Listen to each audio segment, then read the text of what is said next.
y bienvenidos a este su tambo de mediación lectora de Biblio Azuay. Hoy compartiremos una historia muy interesante del pueblo afroesmeraldeño.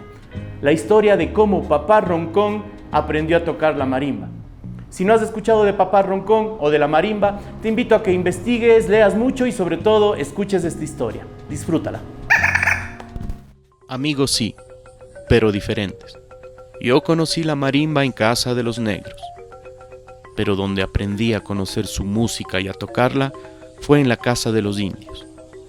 Pero yo estoy seguro y conozco bien que la marimba es un instrumento de los negros porque mis mayores así me lo enseñaron y de eso yo me doy cuenta muy bien porque lo fui viendo poco a poco y ahora lo tengo claro como el agua. Desde que yo conocí a los indios Chachi, me acuerdo que ellos siempre han tenido marimba en sus casas y las han sabido fabricar y las saben tocar muy bien, pero a su manera, que siempre es más pausada que la nuestra.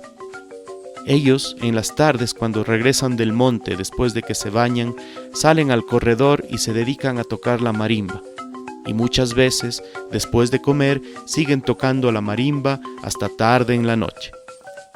La gente negra que vive en el monte tiene la costumbre de bañarse en las noches, y lo mismo hacen los indios, y esto es para sacarse el sudor del trabajo, pero también decían los mayores que esto era para sacarse el olor del monte, porque algunos montes son contra de víboras, y cuando uno anda en el monte, los tropieza y ese olor se le pega en el cuerpo, y, entonces, si uno no se lava en la noche, resulta que el olor de los montes atrae a las víboras. Me acuerdo que en la casa de los indios, ya por las tardes, mientras la mujer estaba haciendo la merienda y después de que ya comían, se ponían a tocar marimba. Para ellos, tocar la marimba en las tardes era como una diversión, cosa que la música de esa marimba, así, en el silencio del monte, tenía un sonido que me parecía el de una campana, y por eso me parecía muy bonito. La verdad es que desde que yo conocí la marimba, me gustó su sonido. Entonces, cuando yo veía a los indios tocando marimba, me ponía a escuchar la música y les decía que me enseñaran también a tocar. Y ellos se ponían a enseñarme. Y así empecé a aprender a tocar marimba.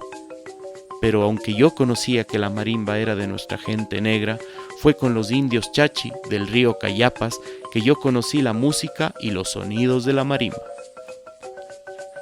Ahora yo digo que desde muy pequeño aprendí a querer la música de la marimba. Y así fue, porque resulta que en la casa de esta familia de indios donde yo vivía, había un joven al que le decíamos Pichihue, por apodo, que en lengua nuestra quiere decir paletón. Y resulta que este joven Pichihue sabía tocar muy bien la marimba y con él fue que yo empecé a aprender los primeros bordones. Al principio, él me decía que yo era un poco rudo para aprender, pero la música de la marimba me gustaba y eso me empujaba para aprender a tocar. Me acuerdo que cuando ese Chachi se ponía a enseñarme y yo no le daba bien a las tablas, él me daba con los tacos encima de las manos y me decía que eso era castigar a las manos para que aprenda. Y así me seguía enseñando, cosa que de esa manera, poco a poco, este joven paletón me fue enseñando a tocar marimba. Después, yo me di cuenta de que el instrumento es el mismo tanto en los indios como en los negros, pero la música es diferente. Porque conozco de indios y negros. Somos diferentes. Papá Roncón. Qué interesante la vida de Papá Roncón. Espero que la hayas disfrutado y que leas más acerca de él, acerca de la marimba y del pueblo afroesmeraldeño del Ecuador. Nos vemos la próxima en tu tambo de mediación de Biblio Azuay. ¡Chao!